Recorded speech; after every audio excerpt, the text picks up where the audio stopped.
Bismillahirrahmanirrahim. Assalamualaikum warahmatullahi wabarakatuh. Di sini saya Muhammad Irfani Shoki akan menjelaskan tentang kurikulum.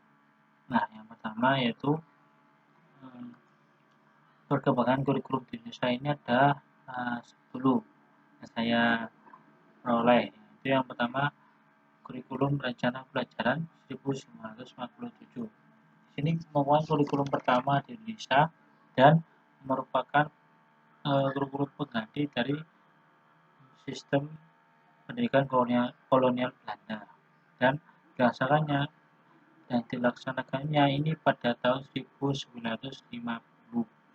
Kemudian ciri-ciri dari kurikulum ini adalah yaitu mengutamakan pendidikan, watak, kesadaran bernegara dan masyarakat dibandingkan dengan pendidikan pikiran.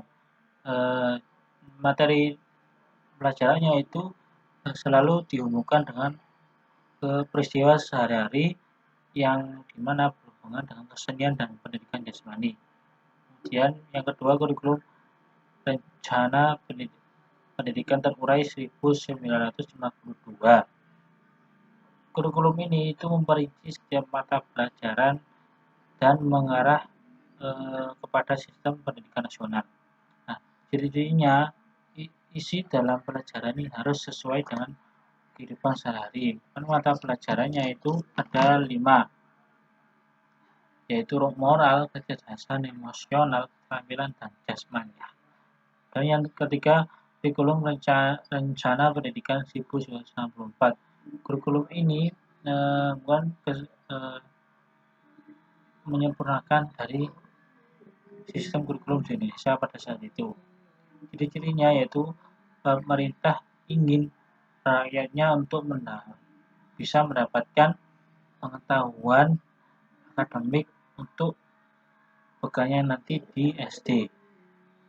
Dan program pembelajarannya itu menggunakan pancawardhana, pengembangan moral, kecerdasan emosional, keterampilan, dan lain-lain. Dan yang nomor 4, kurikulum 1968. Kurikulum ini lahir dengan sifat politis dan pengganti dari kurikulum sebelumnya, yaitu tahun 64. Nah, untuk ciri-cirinya ini menekankan pada pendekatan organisasi untuk menjelaskan materinya, seperti pada kelompok pembinaan Pancasila, kelompok pengetahuan dasar, dan lain-lain. Kemudian materi pelajarannya ini ada 9 pokok, dan isi pendidikannya tersebut diarahkan untuk kegiatan mempertinggi kecerdasan dan keterampilan. Kemudian yang keempat, kurikulum 1975, yaitu di mana kurikulum ini menekankan pada tujuan supaya pendidikan di Indonesia ini lebih efisien dan efektif. Ciri-cirinya yaitu metode materinya dirinci pada prosedur pengembangan sistem instruksi.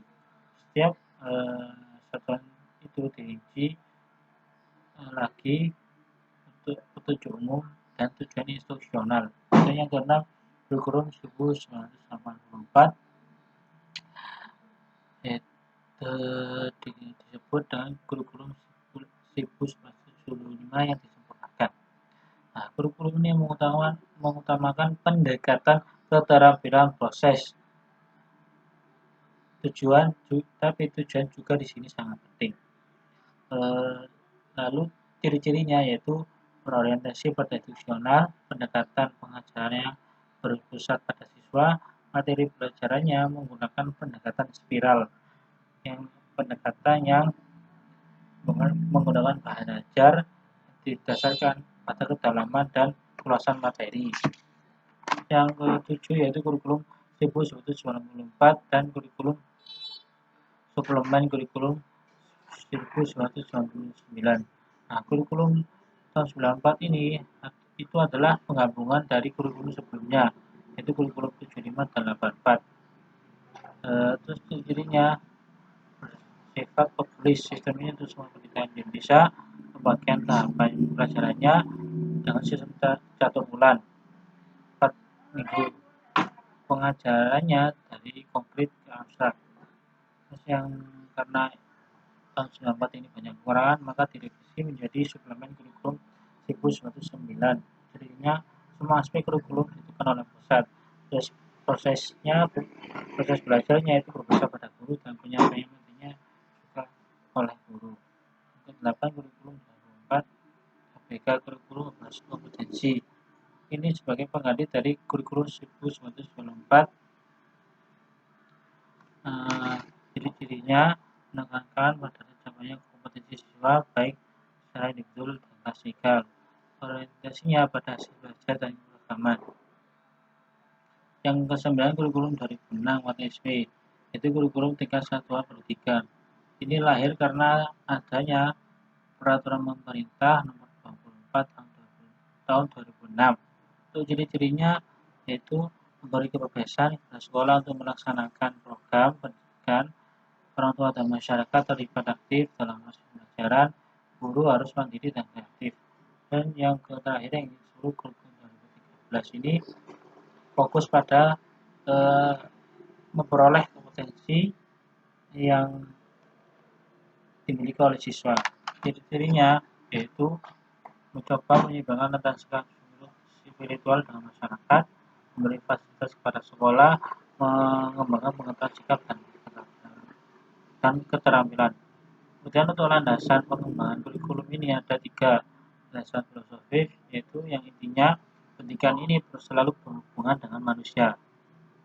Yang kedua landasan sosiologis, yaitu pendidikan yaitu proses untuk meningkatkan harkat dan martabat manusia. Kemudian yang ketiga landasan psikologis, yaitu di mana perkembangan seseorang itu bisa dipengaruhi oleh lingkungan di sekitarnya, atau juga lingkungan ini juga bisa termasuk proses pendidikan. Menurut saya dari teori tadi, kurikulum yang di masa depan itu isinya menurut saya harus sesuai minat siswa tentang pengembangan pengetahuan sikap dan keterampilan, dan juga ada kerjasama antara guru dan siswa. Kemudian